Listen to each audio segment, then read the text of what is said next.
Alright, what's up YouTube, I'm Uncle40. We're going to be going through my first place Yu-Gi-Oh! Day deck profile.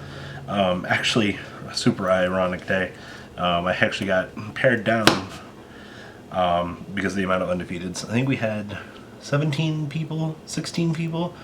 There's 5 rounds of Swiss, so pretty long day. So let's dig into this. Not like anything has really changed, but people like updated deck profiles. So first place at the Books, Comics, and Things Yu-Gi-Oh! Day. So 3 A's, 3 B's, and 3 C's. Standing for ABCs. I actually played against a Morphage round 1, so meta. Round 2 I don't remember.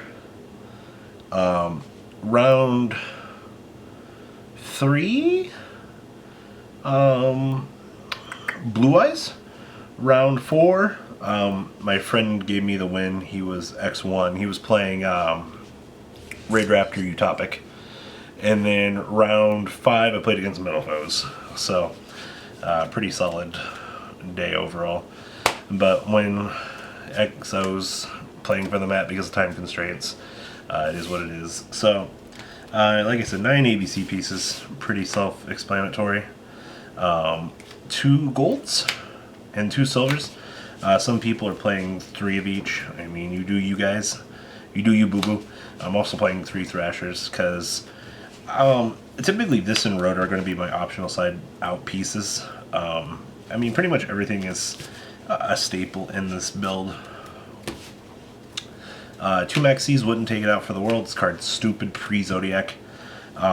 Actually, if this deck doesn't get hit during Zoodiac format, I might still play it a little bit. If you guys remember the pre-Japan results, this deck had a really good chance before it got neutered on the list. It was like the only deck that was competing with Zoodiac before it hit. Then again, it's Dragon Buster, so I expect these things. 3 Union Hanger, not really much of an explanation here. It's busted. 3 of the stupid search card, search for it. Currently 1 Instant Fusion. I know a few people argue that 2 is okay.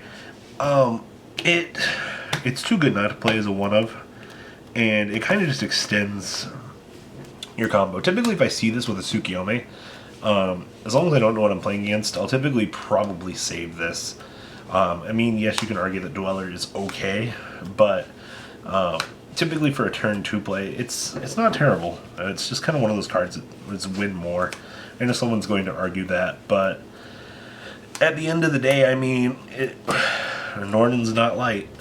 So, 3 Desires, this card's stupid. I love Yu-Gi-Oh! Fucking, 1 Raigeki, actually the reason why I won. I actually drew this twice in the finals to blow up the Metal board. I mean, it's Yu-Gi-Oh! Someone's going to be like, Rob, you're being so negative in this deck profile. I mean, it's Yu-Gi-Oh, guys. 1 Rhoda, like I actually said, Rhoda, I'm only playing it to search for Thrasher. Typically, these are my 2 side-out options. Bring in Barriers, Ghost Ogres, depending on which side mode I'm in. Gamma Seals, depending on what I'm against. Cosmic Cyclone, Twin Twister, also depending on what I'm doing for the side, which we'll get to here shortly. 2 Twin Twister in the main. Typically only playing for a local environment at the moment, so this is okay for locals. Not much of a reason to, I guess, extend beyond this. Also, if you see it in the early hand and you have to hard do the Dragon Buster, you can destroy your seed, especially summon the B to kind of continue on where you were. 1 Emptiness, this card stupid, needs to be banned. I've said that 1,000 times over. 4 Solemns. I love Pendulum, especially when you win the dice roll. And then 3 Anti-Spells. Once again, 50% of my locals is Blue Eyes, it seems. And same thing with Metal Foes. I'm main decking them only because of my local meta. It's important to keep in mind this card's stupid, busted for the current metagame. So, Token Reno, other token. 3 ABC Dragon Buster, the ability to tag out is stupid on this card. Something needs to happen to this. If you leave it unchecked, I mean, it might make Zoodiac a little bit better. 1 Norden, once again, it's kind of win more, depending on where you need to go with your combo. Also makes Dweller 2200. Rhapsody and Berserk, removing key combo pieces from the opponent's graveyard. Also making Tsukiyomi and Utopia the Lightning have 1,200 extra attack points. 2 Dwellers. Yangzing Metalfoes is gaining popularity at the moment. It's also a really powerful card against graveyard resilient decks.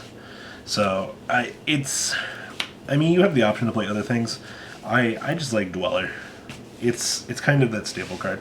Tsukiyomi, the start of your combos. Minerva over Emerald. I get Emerald's good. I find times that I want to mill, try to get another piece. Also, it gives me access to the hard hit if I need to. Also, I can make it with Norden turn 1 if I need to get extra filtering to see if we can get further. Castel, general answer to threats. 2 Diamond Dyers, pretty much same thing. General answer to a lot of problems. Also being able to just take 2 materials off this guy, you know, since he'll destroy himself, it's pretty good. Gear Gigant X. Not much to really say here. Searched for pretty much everything I needed to. Also, this thing can search from the graveyard if you didn't know. And then, of course, your Utopia package. So good. So that's the extra deck. Side deck. 2 Ghost Ogre. Same logic I've had with this card. I mean, it's not named Typhoon. I get Typhoon's good. But we're going into a Zoodiac format, so I'm probably still going to continue to play these.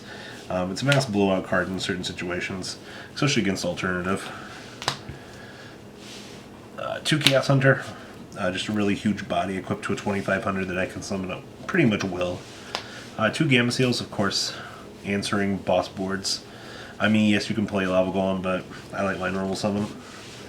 Twin Twister Cosmic Cyclone, just extra hate for Paleos and Metalfoes, depending on the scenario.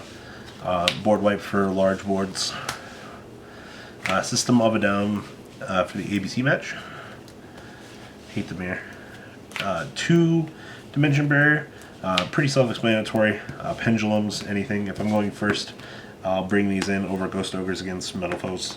Someone's also going to argue with me that Ghost Ogre against Metalfoes is terrible, but in a scenario where we're going first, it's actually not terrible, especially if they're unaware that you have it. And then, of course, 1 Union Scramble. Typically bring this in for the Paleo match or anything that is resolving DD ground. Actually, my locals went hella hard on different dimension ground today. I'm actually really shocked. So, I mean, with the format going towards different dimension ground, this card actually just becomes really good. So, sorry for lack of explanations on a couple things, but for the most part, it's super ABCs. There's not... You don't have a lot of wiggle room with this deck. I'd argue that, you know, 35 cards in your deck are kind of staple outside of, you know, like my anti-spells, Twin Twisters, if you want to main deck the Regeki or not, the Rhoda, the Thrasher, but I mean, for the most part, everything else is pretty locked in for staples. So I mean, yeah, you have wiggle room, but of course it's a gadget deck, and of course Robbie's got to play his gadgets. So guys, leave a comment down below. Tell me what you guys think in the comment section. And MCool40 is signing out, guys. I have some more good content this week, I promise you that. Peace. I hope you guys enjoyed this video. Please thumbs up this video to show your support.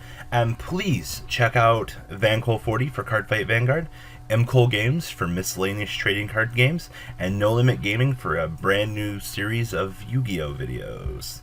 Thanks for watching.